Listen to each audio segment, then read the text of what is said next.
बिस्मिल्लाहिर्रहमानिर्रहीम। अस्सलामुअलैकुम नाज़रीन, नई अपडेट में खुश आमदीद ख़वातीन और हज़रात। और यहाँ पर आपको बताएं, शहर कायद के मौसम के हवाले से महकमा मौसमियात ने बड़ी अच्छी खबर सुना दी। आपको बताएं, कराची शहर का मौसम आइंदा आने वाले दिनों में कैसा रहेगा। इस हवाले से अब कराची के शहरियों के लिए बहुत ही खुशाइंद खबर सामने आई है। बताया गया है कि कराची का मौसम एक बार फिर से तब्दील होने जा रहा है।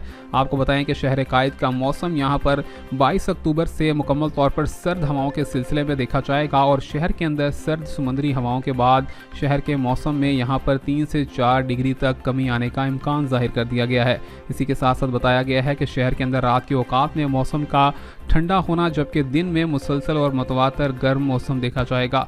इसी के साथ साथ आपको बताएं कि ये भी बताया गया है कि शहर कायद में एक बार फिर से 24 अक्टूबर के बाद से कुछ यहाँ पर हल्की बूंदाबांदी और बारिशों का नया सिलसिला भी शहर में दाखिल हो रहा है, जिसके बाद शहर के अंदर एक सर्द लहर देखी जाएगी और मौसम सरमा का बाकायदा आगाज़ कराची शहर में हो जाएगा। इस हवाले से शहरियों ने बहुत ही खुशी का इजहार किया है। मिलेंगे आपसे नई अपडेट में, तब तक के लिए अल्लाह हाफिज़।